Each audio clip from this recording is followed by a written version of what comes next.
3 times. That's how many times the president of a small West African nation says foreign powers tried to end his life. And not just any powers. He claims Israel's Benjamin Netanyahu himself authorized operations to assassinate him. Imagine that for a moment. A 35-year-old African president, half the age of most world leaders, standing against giants and surviving 3 separate assassination attempts. The man is Ibrahim Traoré, the current leader of Burkina Faso. To most Americans, Burkina Faso may sound like a far-off place, just a name on a map. But in the heart of Africa, this country has become the epicenter of a struggle that is shaking the very foundations of global power. And in the middle of it all is one man who, despite his youth, has already survived more attempts on his life than many presidents endure in an entire decade. Think about what that means. Leaders in Washington and Paris, in Tel Aviv and beyond, see this one young president as such a threat that he must be eliminated. And yet, he is still here, speaking out, pointing fingers, and warning the world that Africa is no longer willing to bow its head to outside control. For older Americans watching this, the story may bring back memories of the Cold War, when small nations became battlegrounds for greater powers. It may also stir deep questions about our own security. If foreign interventions are still shaping the future of Africa, what does that mean for American policy, for our stability, and for the generations who will inherit this world? And here's the most pressing question. Why? Why would the government of Israel, backed by Western allies, risk so much to remove a man from a country many Americans couldn't even find on a globe? What could possibly make Ibrahim Traoré such a danger that he must be targeted again and again? Stay with me, because in the next few minutes we'll uncover not just the shocking details of 3 failed assassination attempts, but also what they reveal about the changing balance of power in Africa and why the outcome of this struggle could affect us all. When Ibrahim Traoré speaks about surviving 3 assassination attempts, it is not the language of exaggeration. It is the lived reality of a young president at the center of Africa's most dangerous chessboard. To understand why these attempts happened and why they failed, we need to walk through each of them, step by step. The first attempt came in October 2023. Traoré had just begun to reposition Burkina Faso away from traditional Western alliances, rejecting French military presence and looking instead to build African self-reliance. A foreign delegation arrived with what looked like an act of friendship: 12 armored vehicles, valued at $3.2 million. German chassis, Israeli surveillance systems, French communications equipment. On paper, this was a gift of cooperation. But as Traoré himself later revealed, it was a trap. 3 weeks after the vehicles arrived, Burkina Faso's new intelligence network intercepted encrypted transmissions. Every 6 hours, those gifts were secretly broadcasting the president's exact location, his security schedule, even audio from his convoy, directly to Tel Aviv. What looked like assistance was, in reality, a high-tech Trojan horse, and when his convoy was scheduled to travel north to inspect anti-terror operations, Israeli-made rockets rained down on the road. 6 craters marked the spot where his vehicles should have been. But because his security chief noticed irregular signals just 20 minutes before departure, Traoré rerouted east. The ambush failed. For many Americans, this first attempt resonates with an old lesson. Nothing from great powers comes without strings attached. Just as families here once taught their children to be cautious of strangers bearing gifts, Africans today are learning to question every handshake, every offer. The second attempt unfolded in February 2024 in the frontline town of Barcelona. This was no longer hidden technology. This was open force. Professional mercenaries, trained abroad and equipped with superior weapons, slipped in from Niger. Their mission: eliminate Traoré in front of his own soldiers, shattering morale and sending a message that resistance was futile. But Traoré was not in a bunker. He was with his men, eating their rations, walking their muddy roads. When he arrived, it was farmers, mothers, and young recruits who surrounded him. not mercenaries. In a twist the attackers never expected, ordinary people became his human shield. Within hours, 12 infiltrators were captured. Under interrogation, several admitted they were paid through contracts linked to Israeli security firms and remnants of French intelligence. And here lies the human story. 7 of those captured mercenaries defected. They switched sides, choosing to fight for Burkina Faso. Why? Because, as Traoré put it, even mercenaries understand loyalty when they see it. For older American viewers, this story recalls our own history of neighbors standing together in times of crisis, when loyalty to community outweighed the lure of money. It speaks to a traditional truth. You can buy a weapon, but you cannot buy a man's soul. The third attempt was the most dangerous. March 29-24, in the capital city, at the presidential residence. Surveillance drones with Israeli frequencies circled overhead. At 11:23 p.m., explosions ripped through communication towers and power grids. Snipers opened fire from 4 different rooftops. It was a coordinated military strike, not random terrorism. For 4 long hours, Traoré and his guards fought in darkness, cut off from outside help. And in that moment, he did something extraordinary.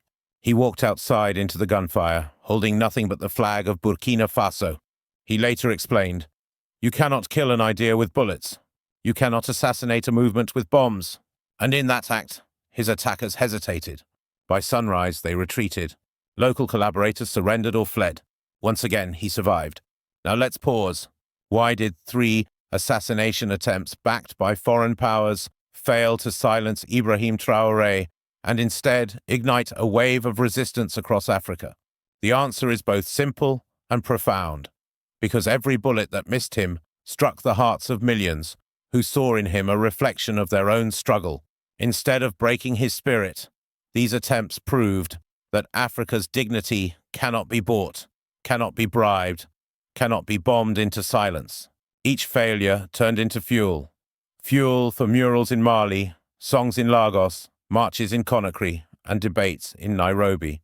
What was meant to extinguish one man became the spark of a continental awakening. And that is what frightens the old colonial powers most.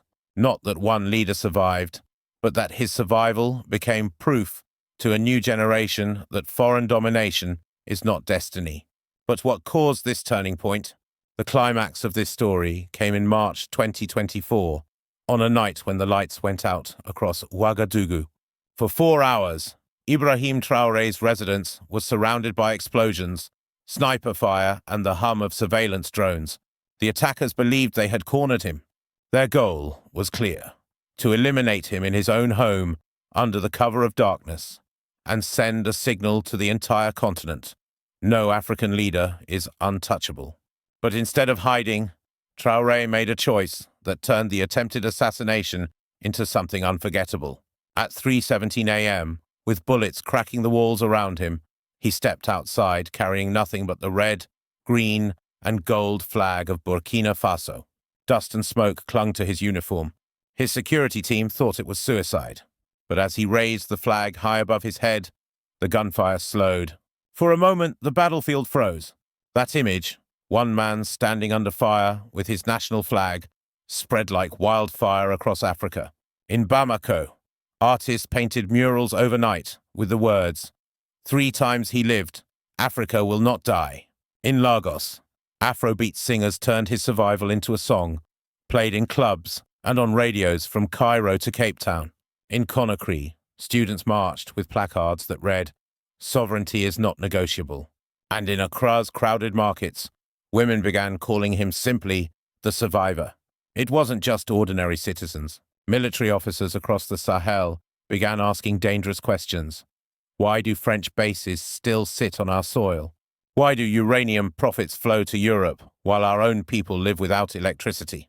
Why should leaders obey orders from Paris or Washington when Traoré stood against them and lived? The symbolism was undeniable. 3 failed attempts on his life had transformed him into more than a president. He had become a rallying point for African dignity.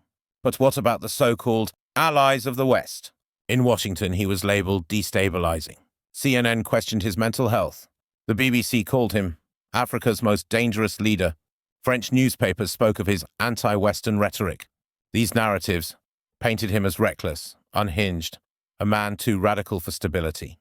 And yet, while polished anchors spoke from air-conditioned studios, Africa's streets told another story: loyalty, resilience, and the demand for independence. Now, here is the shocking truth about the third attempt on his life, the truth that makes Western powers so desperate to silence him. That night in March, intelligence later confirmed, the attackers were not just foreign mercenaries. They had help from inside Burkina Faso. Local collaborators, bribed with promises of wealth and power, guided snipers to their positions and provided codes to breach security systems. To the West, this detail was crucial. If they couldn't buy or break Traoré, they could at least buy those around him. But when the plan collapsed, it revealed something far more dangerous for them. It showed that even betrayal from within could not bring him down. And when ordinary Burkinabés saw their leader walk out into the gunfire with the flag, they understood something no propaganda could erase. He wasn't just fighting for himself. He was fighting for every family who had buried sons lost to terrorism, every farmer robbed of cattle, every child growing up in the shadow of poverty. So let us ask the second critical question. What shocking truth about the third attempt on his life makes Western powers so desperate to silence him? The answer is this: because that night proved their power is not absolute. Their technology, their mercenaries, even their collaborators, all failed against a man armed with nothing but conviction and a flag. It wasn't just a failed mission, it was a failed narrative. Instead of breaking him, it made him unbreakable in the eyes of millions. That's what terrifies them most. For older Americans, watching this unfold may feel eerily familiar. You remember when smaller nations became battlegrounds for Cold War rivalries, when coups and assassinations were justified in the name of stability. The same playbook seems to be repeating in Africa today, and the stakes are no less urgent. For Africa, for America, for the world. Because when one nation proves it cannot be bought, others soon follow. The emotional high point is here. One man, 3 failed assassinations, and a continent that is slowly awakening. Yet the question remains, will the world act in time? If you believe Africa has the right to determine its own future, if you believe sovereignty, dignity, and independence matter as much in Ouagadougou as they do in Washington, then don't stay silent. Share this story. Leave your thoughts in the comments. And ask yourself, when leaders who cannot be bought rise up, will we stand with them or against them? The survival of Ibrahim Traoré after 3 assassination attempts has not only shaken the halls of power, it has transformed daily life across Africa. The effects can be seen in the streets, in classrooms, in music, in art, and in politics. What began as an attack on one man has grown into a continental awakening. In Bamako, Mali, murals began appearing overnight. Bright paint on cracked concrete walls declared, "3 times he lived, Africa will not die." Artists placed Traoré's face alongside Thomas Sankara, Patrice Lumumba, and Kwame Nkrumah. For older Africans, those images recalled an era of independent struggles. For the younger generation, it became a symbol that the fight was not over, and this time they would not bow. In Conakry, Guinea, students marched through the capital carrying hand-painted signs. Sovereignty is not negotiable. These were the same students whose professors had spent decades teaching them Western development models. Now, in packed lecture halls, new questions echoed. Why must we ask permission to control our own gold? Why do we apologize for defending our own borders? In Lagos, Nigeria, Afrobeat musicians, many who had never sung about politics, began writing songs about the night bullets couldn't kill Burkina Faso's president. Their music spread through clubs, taxis, and radios, with choruses that turned 3 times into an anthem of resistance. A continent danced to the rhythm of survival, and the message carried further than any political speech could. In Accra's markets, women began calling him simply the survivor. To them, his survival was not about geopolitics. It was about dignity. It was about standing up for one's family, for one's children, for the right to live free. They sold vegetables and cloth, while repeating his words, "You cannot assassinate a movement with bombs." Even in Kinshasa, Democratic Republic of Congo, opposition leaders who had remained silent for years suddenly found the courage to speak against Western-backed governments. They pointed to Burkina Faso and said, "If they can fight, why can't we?" But perhaps the most startling reaction came from within the military ranks across Africa. Colonels in Chad questioned why French bases still sat on their soil. Generals in Niger asked why uranium profits flowed to Paris while their people lived in the dark. Captains across the Sahel wondered why terrorism always flared up whenever African nations tried to take control of their resources. These questions were dangerous, not because they were radical, but because they were common sense. For ordinary Burkinabe, the survival of their president meant something deeply personal. It meant the blood of their sons, lost in war, was not shed in vain. It meant that the sacrifices of farmers, miners, and mothers were not forgotten. It meant that, at last, someone was willing to fight not for aid money, not for foreign approval, but for them. In villages where families cook over open fires, in towns where children play soccer with stones, Traoré's defiance gave them pride. Yet while Africa celebrated, the West grew uneasy.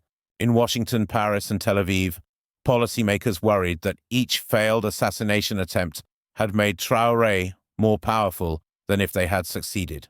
Instead of being remembered as a troublemaker, he became a martyr in waiting, a living example that resistance was possible. Western media responded with labels: unstable, anti-Western, dangerous.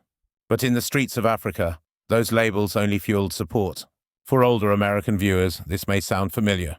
During the Cold War, small nations became arenas where superpowers fought proxy battles. Leaders who resisted often met tragic ends. But in Burkina Faso, history has taken a different turn. Every failure to eliminate Traoré has created not fear, but unity. And here is the civil political consequence that matters most. The idea that Africa does not need permission to be free has spread beyond Burkina Faso. From student protests in Nairobi, to sovereignty seminars in Addis Ababa, to military debates in Niamey, the message is the same. Independence is not a gift, it is a choice. This is why the failed attempts matter more than the attacks themselves. They turned one man's survival into proof that Africa can stand without Western aid, Western armies, or Western approval. And that proof is spreading faster than any army can contain. But as Africa rises, the world must ask itself a hard question. How will the West, and especially the United States, respond?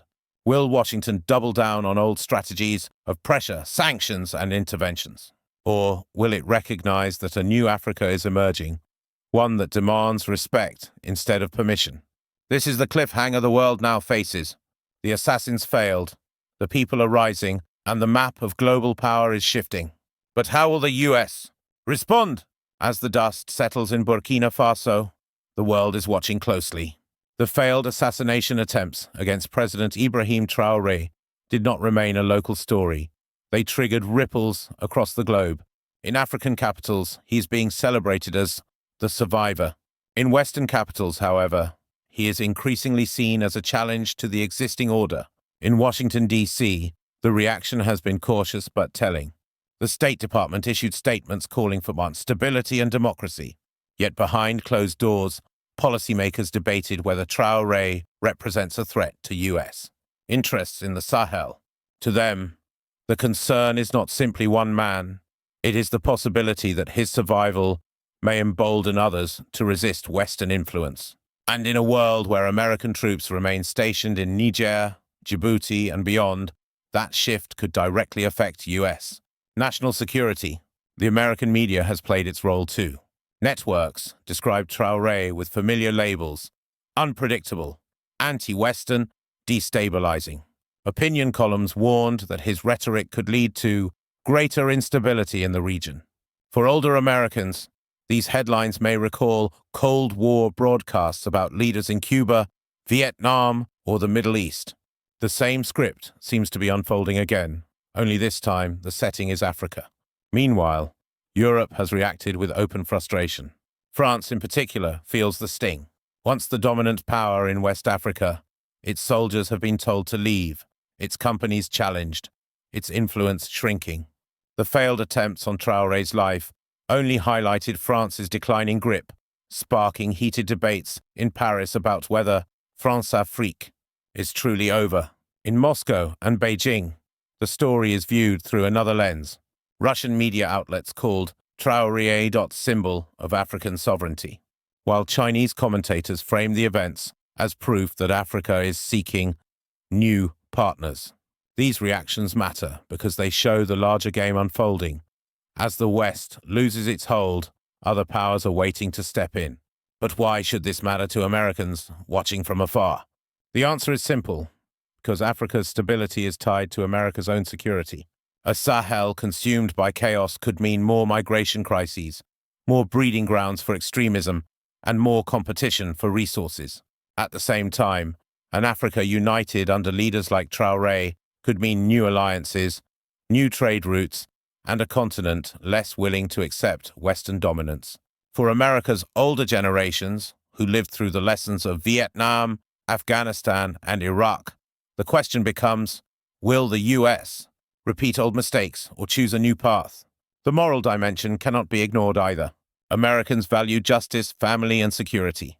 To see a leader survive 3 assassination attempts, stand under fire with his nation's flag, and refuse to bow to foreign powers, this resonates with traditions of courage and independence that Americans themselves hold dear. It raises uncomfortable but necessary questions. Do we, as a nation, support sovereignty when it's inconvenient? Do we honor democracy when it chooses leaders we cannot control? Across Africa, the people have already answered. They are singing songs, painting murals, and marching in the streets. They are choosing pride over fear. But in Washington, the path is less clear. Will the US continue to brand Traoré as a danger, or will it recognize him as a symbol of a rising Africa that deserves respect? The stakes are no longer regional, they are global. Because if America mishandles this moment, it risks pushing millions of Africans toward rival powers and rewriting the balance of the 21st century. And the story of Ibrahim Traoré is no longer about one man. It has become a symbol, a warning, and perhaps a turning point for Africa and for the world.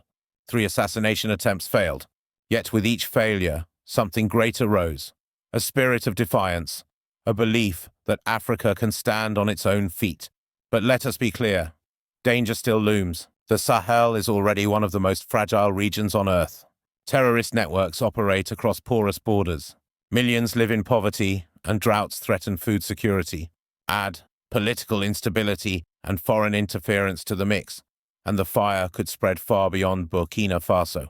A crisis that begins in Ouagadougou could ripple across Mali, Niger, Chad, even reach the Mediterranean. And history tells us, when Africa shakes, the world feels it. So we must ask ourselves the uncomfortable question, is Ibrahim Traoré the hope of Africa or its greatest risk? To some, he is a hero who embodies sovereignty and courage. To others, he is a destabilizing force who may ignite conflicts beyond control. Now imagine 2 possible futures. In one, Traoré's survival inspires a new generation of African leaders to take their countries back, negotiate fairly with global powers, and build institutions rooted in justice and dignity. A future where America and Africa form partnerships of respect, not control. In the other future, Western powers double down on covert operations. African nations fracture further, and the Sahel becomes the next endless war, costing lives, resources, and trust. Which future we face depends not only on Traoré or Burkina Faso or even Africa. It depends on the choices made in Washington, Paris, Moscow, Beijing, and yes, in living rooms across America. Because when you, the people, demand justice, demand accountability, demand that your leaders respect the sovereignty of others, the course of history can shift. So tonight, let this story not just stir your curiosity, but move your heart. Let it remind you that the values of justice, family, and security are not uniquely American. They are human. And if we fail to recognize them in Africa, we endanger them here at home. The world is watching. The question is no longer only about Burkina Faso. It is about us, about the kind of future we want to see and the kind of legacy we leave. Traoré, the hope or the danger of Africa. That answer is not only his to decide. It is ours, D. So we are left with the ultimate question. Is this the beginning of a larger crisis?